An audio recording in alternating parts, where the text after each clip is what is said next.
दोस्तों नमस्कार। स्वागत है आपका राधिक रीजनी यूट्यूब चैनल पर। जैसे कि आपने 5 तारीख आपने कल भी पेपर दिया आरआरबी क्लर्क का, बहुत सारे बच्चों ने, और आज भी पेपर दिया। और पेपर देने के बाद कहीं ना कहीं हम आरआरबी पीओ मेंस की तैयारी करने में लग जा रहे हैं और आरआरबी क्लर्क की मेंस की तैयारी, और साथ में सामने हमारे आईबीपीएस क्लर्क का भी पेपर है। एक तो ये है कि भाई हमें प्रीलिम्स को भी लेके चलना है क्योंकि प्रैक्टिस बहुत ज़रूरी है, और अपनी छोटी छोटी मिस्टेक से हमें सीखना भी और उसको सही भी करना है। और दूसरी बात, कहीं ना कहीं हमें मेंस को भी लेके चलना है। तो ये तो एक तो ज़रूरी ये है कि जिनका पेपर हो चुका है वो चीज़ पे ज़्यादा जोर लगाएं। बाकी अगर जो चीज़ें हैं उनको छोड़कर इस पे ज़्यादा जोर लगाएं कि आप प्रीलिम्स को आगे कैसे लेके चलेंगे और साथ साथ मेंस की भी तैयारी आपको कैसे लेके चलनी है। इस पर आप अपनी एक स्केड्यूल बनाएं और एक बैलेंस वे में पढ़ाई कैसे करें जिससे कि अपकमिंग एग्जाम है उसको हम अच्छे से कर पाए। बात यहाँ पे है कि जैसे बहुत सारे बच्चे ऐसे भी हैं जिन्होंने अभी हाल फिलहाल में तैयारी स्टार्ट की। तो जैसे मैंने आज कुछ बच्चों से ऐसे ही बात की जिन्होंने अभी हाल फिलहाल में तैयारी स्टार्ट की। तो उन्होंने बताया कि सर मैं ना इम्प्रूवमेंट देख रहा हूँ कि आरआरबी पीओ में मैं करके आया तो मेरे 40 अटेम्प्ट हुए थे सर, और अभी मैं आरआरबी क्लर्क में करके आया हूँ तो सर मेरे 50+ अटेम्प्ट हुए हैं।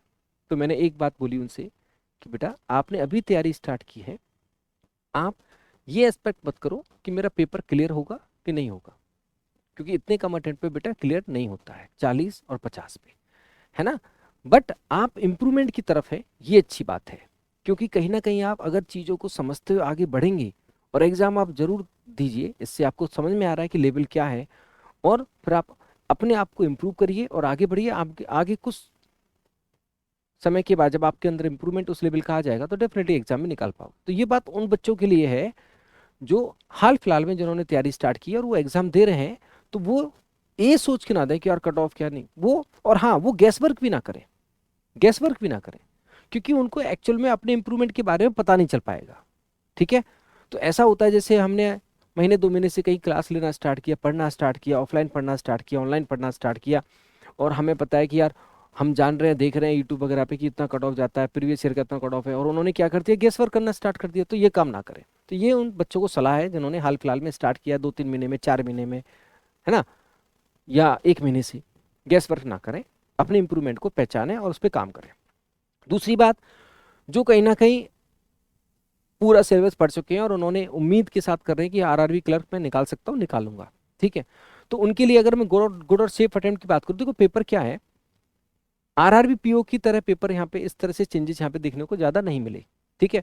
अब पेपर में 19-20 का चेंज तो रहता है शिफ्ट वाइज। जैसे अगर हम बात करें 5 तारीख को शिफ्ट 1 में पेपर का लेवल आसानी था, जो नॉर्मल जैसे प्रीवियस ईयर में होता आया है।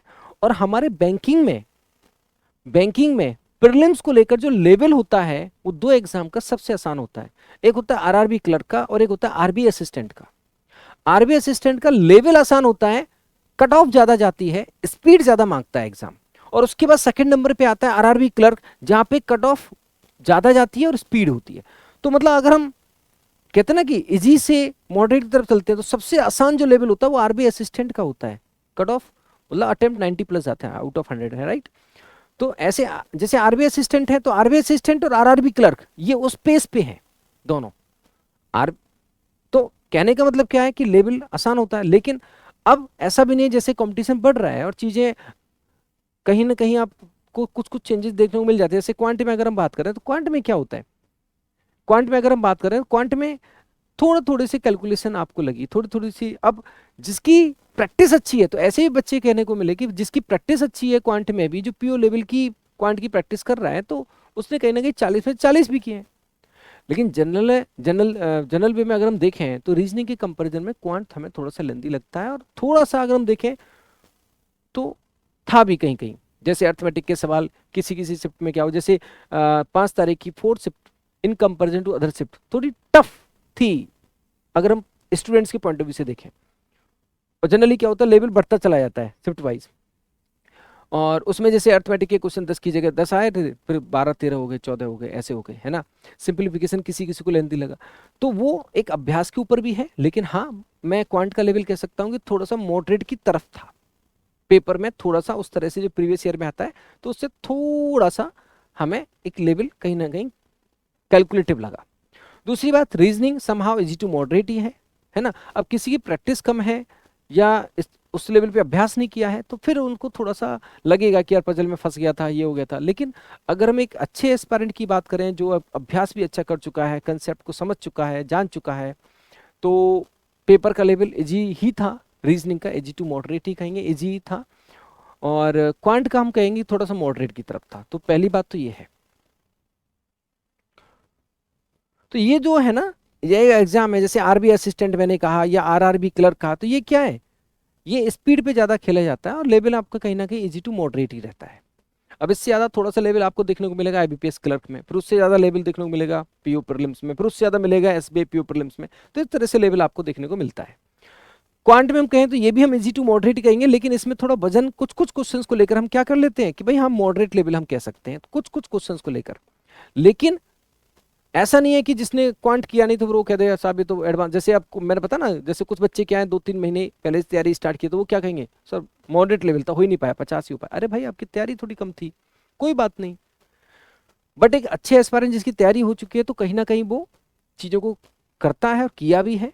क्वांट में थोड़े अटेम्प्ट कम हुए हैं, बट रीजनिंग में मैं मानूं जो अटेम्प्ट की बात अगर की जाए तो 35 से 40 ये होना चाहिए था। इस कैटेगरी में आप आने चाहिए जो पेपर का लेवल है, जो मैंने डिस्कशन किया और जो देखा। और क्वांट की अगर हम बात करें तो कहीं ना कहीं क्वांट में आप 30+ में आप आने चाहिए, 30+ में आप आने चाहिए। समझ रहे हो? तो ये मतलब कहीं ना कहीं चीजें हैं, रिक्वायर्ड है आरआरबी क्लर्क से जो एक्सपेक्ट की जा सकती है, पेपर का लेवल इस तरह का था भी। दूसरी बात, अलग अलग स्टेट में अलग अलग तरह से कट ऑफ जाएगा, बिल्कुल जाएगा डेफिनेटली। उसमें वैकेंसी भी डिपेंड करता है, नंबर ऑफ एप्लीकेशन भी डिपेंड करता है, सारी चीजें डिपेंड करती हैं। ठीक है, तो ज्यादा बारीकियों में आप कट ऑफ के में मत घुसो। हाँ, अगर इतना है कि जैसे आपके 65+ अटेम्प्ट हैं, चाहे आप किसी भी स्टेट से हैं, तो 65+ अटेम्प्ट मैं मतलब सलाह क्या देना चाह रहा हूं कि 65+ अगर आपके अटेम्प्ट है किसी भी स्टेट से हैं, तो आप कहीं ना कहीं मेंस की तैयारी अपनी रखें। हो सकता है आपका कट ऑफ ना निकले, जिस पर्टिकुलर स्टेट से है उसकी कट ऑफ 70 चली गई, आपकी 69 रह गई, 68 चली गई, आपकी 67 रह गई। बट आपकी जो मेंस की तैयारी है वो वेस्ट नहीं जाएगी। क्यों? क्योंकि आप इसके बाद आईबीपीएस क्लर्क दे रहे हो, और जो मेंस आप कहीं ना कहीं साथ में पैरेलली सोच के बैलेंस वे में पढ़ रहे हो, उसका फायदा 100% मिलना है, पढ़ाई तो बेकार जानी ही नहीं है। तो मेरा सजेशन है जिसके भी 65+ अटेम्प्ट हैं, मैं ये नहीं कह रहा कि उनकी 100% कट ऑफ निकल जाएगी, इट डिपेंड। हो सकता है 0.5 से रह गई, हो सकता है 0.75 से रह गई, 75 से रह गई, हो सकता है 1 मार्क्स से रह गई, या हो सकता है निकल गई। मतलब बाउंड्री लाइन है, 65 से नीचे तो थोड़ा सा हम एक्सपेक्ट नहीं करते। आरआरबी क्लर्क में कैसे एक्सपेक्ट कर लेंगे? अब किसी ने 55 अटेम्प्ट किया हो कह रहा साहब कट ऑफ, नहीं नहीं ऐसे नहीं। 70+ भी, 75 भी आपको देखने को मिलेगी किसी किसी स्टेट की, 75+ भी देखने को मिलेगी। तो अब हाँ ये जरूर है 65+ अगर आपके अटेम्प्ट है तो आप कहीं ना कहीं पैरेलली मेंस की तैयारी करें। और जिसके 70+ है वो कहीं ना कहीं और अच्छा अटेम्प्ट है। और किसी किसी ने 75+ भी किया है, और एक बच्चा मैंने अभी एक मैसेज देखा 80 में से 80 भी किए। तो एकदम से कंपैरिजन आप किसी अदर के साथ मत करो, आप अपनी तैयारी के साथ कंपैरिजन करो कि यार मुझे और बेहतर में कर सकता हूं, इस रिस्पेक्ट में आप चलो। ठीक है, तो 65+ का मतलब है कि आप फर्दर मेंस की तैयारी लेके चले और साथ साथ प्रीलिम्स आगे अपकमिंग एग्जाम को भी आगे लेके चले, ये बात है। जिनके 70+ या 75+ है तो वो तो मेंस की तैयारी करेंगे ही करेंगे, लेकिन 65+ वाला भी अपने साथ में पैरेलली लेके चले। तो ये मेरा एक एक छोटा सा एनालिसिस है। बाकी आप जितने भी बच्चे हैं, जो भी आपने अटेम्प्ट किए हैं, जिस स्टेट से हैं और जो अटेम्प्ट किए हैं, वो दोनों चीजें आप कमेंट में जरूर करना, जिससे कि साथ वाले बच्चे को भी पता लग जाए और उसको भी थोड़ा सा अंदाजा लग जाए। ठीक है, और जो 19 तारीख को जो पेपर देने जा रहे हैं, तो 19 तारीख को अगर किसी का पेपर है तो बेटा 1% भी ये मत सोच के जाना कि यार इतना लोगों ने बताया तो मैं इतना करके आऊंगा। आप अपना बेस्ट करके आना, ठीक है, ये दिमाग में रख के जाना है। तो अपनी तैयारी पे ध्यान दीजिए, कट ऑफ वट ऑफ को ज्यादा मत दिमाग पे लीजिए, है ना। इसलिए ये वीडियो बनाना भी बहुत जरूरी हो जाता है कि बहुत बार सारे बच्चे क्या होते हैं कि यार ये कट ऑफ है, अपने आप से मान लिया, फिर मेंस की तैयारी नहीं करी, फिर ये हो गया। तो इनको इस सबको सलाह है कि अगर आप इस तरह से कहीं ना कहीं एक अच्छे स्कोर आप अच्छा अटेम्प्ट करने लगे हैं, जो कि गुड अटेम्प्ट में आ जाता है कि आप नियर अबाउट 65-70 के आसपास पहुंचने लगे हैं, तो कहीं ना कहीं आप मेंस को जरूर लेके चलें। हो सकता है नॉर्मलाइजेशन के तहत या आपकी एक्यूरेसी को ध्यान में रखते हुए आपके मार्क्स बढ़ते हुए और आप कट ऑफ निकाल जाएं तो आपकी जो मेंस की तैयारी है वो बहुत ज़्यादा काम आएगी, और 1% अगर नहीं निकल पाया तो आगे एग्जाम में काम आएगी। इस तरह से आप चीज़ों को लेके चलें। आई होप आपको मेरी बात समझ में आई हो, और आप कमेंट जरूर करना कि आपके क्या अटेम्प्ट्स थे, किस स्टेट से।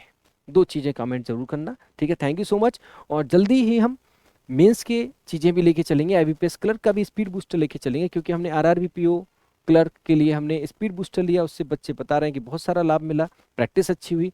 तो ऐसे यूट्यूब के माध्यम से भी हम चीज़ों को और बेहतर तरीके से लेके चलेंगे, मेंस के सेशन भी करेंगे। तो जो पहली बार इस चैनल पे जुड़ रहे हैं, चैनल को जरूर सब्सक्राइब कीजिएगा। और 18 तारीख को हम बिग सरप्राइज के साथ मिलेंगे, जहाँ पे बहुत सारी चीज़ों को रिवील करेंगे, गिफ्ट उपहार भी देंगे बच्चों को, जिससे कि वो आगे उनकी तैयारी में उनको लाभ मिल सके। Thank you so much. Radhe Radhe.